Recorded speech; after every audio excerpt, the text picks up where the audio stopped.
Today, I want to talk to you about investing in U.S. real estate. And if you're a foreign person, you're from outside of the U.S., and you are interested in buying real estate in the U.S., it's complicated. You want to invest, there's a good return. Historically, never losing money on the U.S. real estate market. It's dollars, it's a different country, you're diversifying. There's a lot of reasons to do it, but it's also very complicated. And there are a lot of pitfalls and traps and things that you may not know about. So in this video, I'm going to go over what to know when you are investing in the US, especially for a non-resident. And we're going to talk about 5 different structures, different types of structures for different types of people and different types of entities. But I'm going to tell you about the different taxes that apply, the different ways you operate this, and you can get your money out. Because I want you to be able to know that your asset is protected, that you're paying the lowest tax rate possible, and that when you need your money back, you can get it. And you're also not subject to estate taxes. We're going to cover all of that because there's some give and take and some pros and cons, and there's a lot to consider when doing this. And there's a lot of bad information on the internet about it. I had 3 calls today just about this, so I'm inspired to make this video for you guys. So when you are investing in real estate in the US, you need to identify what your goals are. There's people that buy real estate and use it. You travel and you visit there and you just use it. You don't really rent it. You just have it. You're just parking money. There are people that buy real estate and rent it, whether it's short-term rentals like Airbnb or it's long-term single-tenant rentals. There's people that buy properties, repair them, and flip them. That's really it. You're either renting it, repairing it, flipping it, or holding it, or doing some kind of combo. But generally it's going to be in those categories. And depending on the value of the property that you're buying, your objective, and the country where you're from, my recommendation is going to be different on how to structure this investment. I think it's important to say that in the US, it's important to hold your real estate in an LLC or in a company. Generally, it's going to be an LLC in the state where the property is located as like the base deeded holder of the asset. So if you buy land, in Florida, you can go look up who's the owner of different properties, and you can see it's generally a company. So if you buy a house and you buy the land, when you do the closing, they're going to transfer the ownership of the property over to something. You don't want it to be a natural person, especially if you're a non-resident, because then it's going to directly subject you to estate taxes and much higher legal liability risk. If someone, the US is stupid sometimes, if someone walks into my yard and then trips and falls, they can sue me. And if my property is owned in an LLC, then they'll be suing my LLC and not my personal assets. This is especially important for properties where you don't live, where you're renting, or where you intend to sell anyways, to not put it in your own name. I'm not saying everyone put every property in an LLC if it's going to be your home and you're an American, but if you're an international person and you're investing in the US, you should almost 100% of the time put that property inside of an LLC. So, legal liability aside, I want to talk about the different taxes that apply. When you are investing in real estate in the United States, you have to pay taxes in the US. I mean, the property's here, you're earning income here, and you have to deal with taxes both on the federal level and the state level. So there's income taxes, which is based on the amount of profit you make. So if you buy a house for $100,000 and you rent it out for $2,000 a month, you can take your expenses and you can depreciate the value of the house that you purchased over generally 27 and a half years. And that'll allow you to lower your income and not really pay much tax. Generally, with real estate, it's a really tax-preferred investment.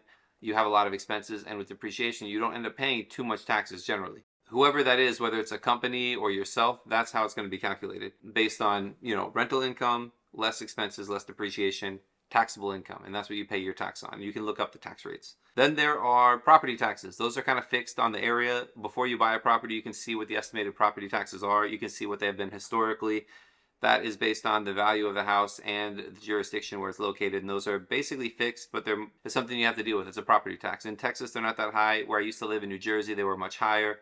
Miami was in a middle ground. There's some state, California, extremely high property taxes, and it could be a certain percent of the assessed value of your property. That's really more specific, and it's really jurisdiction by jurisdiction, but those are taxes that you almost assuredly will have to pay, or they will just take your house. We have FERPTA taxes, which is really income taxes, but if you're a foreign person and you sell real estate and you go through a title company, and you give them a W-8, or you're a foreign-owned single-member LLC or a foreign person, the buyer is required to withhold 15% of the gross selling price. So if you sell $1 million house for $1 million, they have to withhold $150,000 to cover taxes. Now, we can file a tax return and show that your gain was only $150,000, so your tax should be $15,000 or $16,000, and then you get a refund of that. But dealing with FERPTA is annoying, and if you have a mortgage or you have loans on the property, it can be very difficult to get your loans paid down and to get your money back. So we want to avoid FIRPTA, and I'll explain that a little bit more in the next section. And then finally, most overlooked is estate taxes. If you are a non-U.S. resident, if you live in Mexico or France, and you're not a U.S. citizen, if you have real estate in the U.S. and you die, you have to pay estate taxes on that up to 40%, and it scales pretty quick. Basically, if you die, then in order for your family to title the property over to you, you generally have to show you paid your estate taxes, and that's on the value of the property. So if you have $1 million house, you could be paying up to $400,000 in taxes. And I have an example of a Mexican client who's a young man whose father passed, who owned 5 or 6 properties in his own name. He had to, it was a huge mess logistically and legally, because he had to sell certain properties in order to pay the taxes on the other properties, when this could have been completely avoided. So it's really important to factor in estate taxes in the mix. If you're young and you don't think it's a big deal and you're paying cash and you're putting it in an LLC, it's not like super high risk, but it's something that you definitely should have a conversation with someone about, especially someone who's done estate tax forms for people and managed this before. So, I would really encourage you to look into that. I want to talk about now, I want to shift into 5 different ways to own real estate in the U.S. and the pros and the cons of each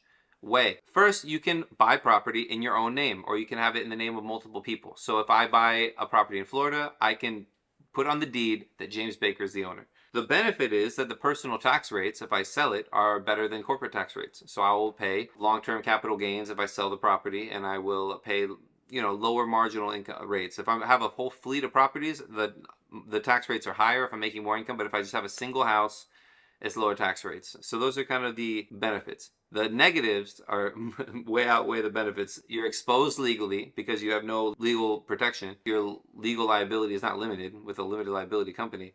That's number 1. You're exposed with estate taxes. That's number 2.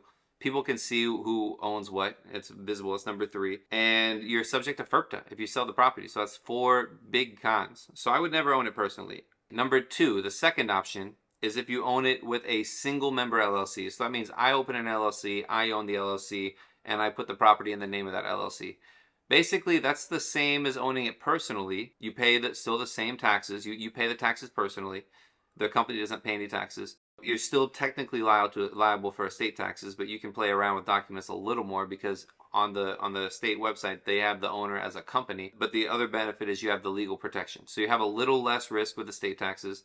You have a little more legal protection, and you have a little bit more anonymity, but FIRPTA still applies. The third option is a multi-member LLC. That is an LLC with more than one member, more than one owner. This company will file its own separate tax return. The benefits of this are you can avoid FIRPTA withholding. That's a huge benefit.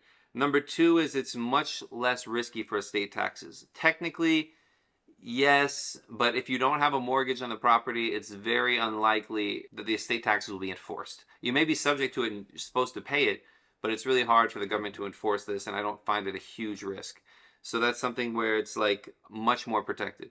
And from an income tax perspective, you still get the benefit of the personal income tax rates because you file the taxes on your own. So basically, you have a multi-member LLC. If it makes $100,000 and there's 2 partners, the multi-member LLC will have a form 1065, which shows the total rental income, total expenses. It'll have the net income, and that'll be split between the partners, and it'll maintain its type of income. So if you sell the property and you have a capital gain, that'll go to the partners. The partners then have to file a personal tax return and pay their tax personally. Technically, when there's income, the partnership should withhold taxes on behalf of the partners. So the con is you have to deal with a little bit more tax compliance. You have to file more forms. There's a separate partnership filing, and there are withholding taxes, and it's all kind of annoying. I mean, that's a con for you. It's a pro for me because you have to pay someone like me to do it. I wouldn't recommend doing it yourself. It's going to drive you crazy. It's really complicated.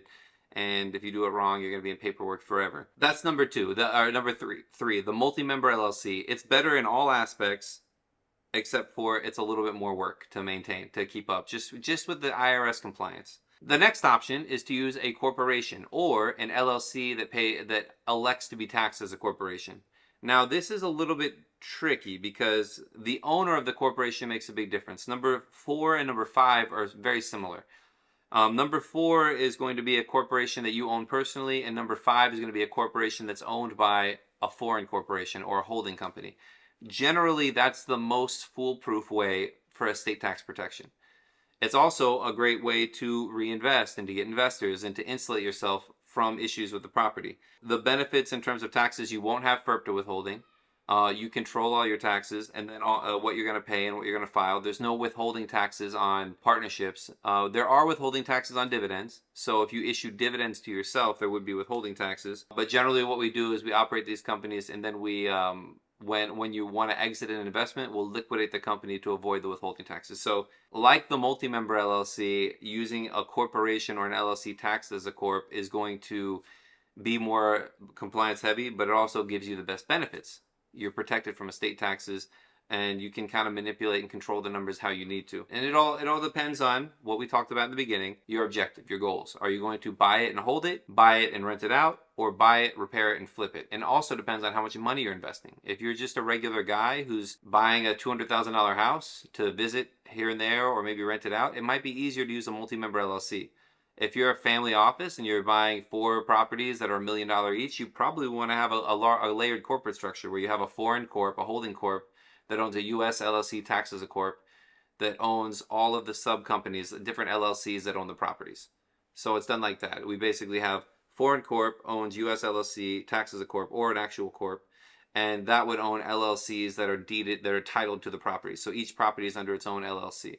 And there's different ways to structure it and set it up, but that's I'm trying to simplify it for you because it's already really complicated. It's complicated, but you need to know these important things. So to recap it, identify your goals and think about how much money you're about to invest and really factor in the FERPTA taxes, the estate taxes, and then what compliance you have to do based on what you're going to do. I love the multi-member LLC as the middle ground with like the kind of the best tax options, a little bit more compliance. But if you're just going to buy a $90,000 house and not rent it and just hold it, just put it in LLC, you and your brother own, you might not even have to file a tax return if you have no income or expenses. You know, my call to action here, if you want help with this, I do calls, I schedule calls with me. If you're Canadian, I'm going to do a separate video just for Canadians because it's really tricky for you guys. Like it's different because LLCs are treated differently. So I'm going to make a Canadian specific video because I've gotten some crazy structures for Canadians. I'm going to make another video for you right here. So click this video if you're Canadian or if you want to see how Canadians should structure these investments.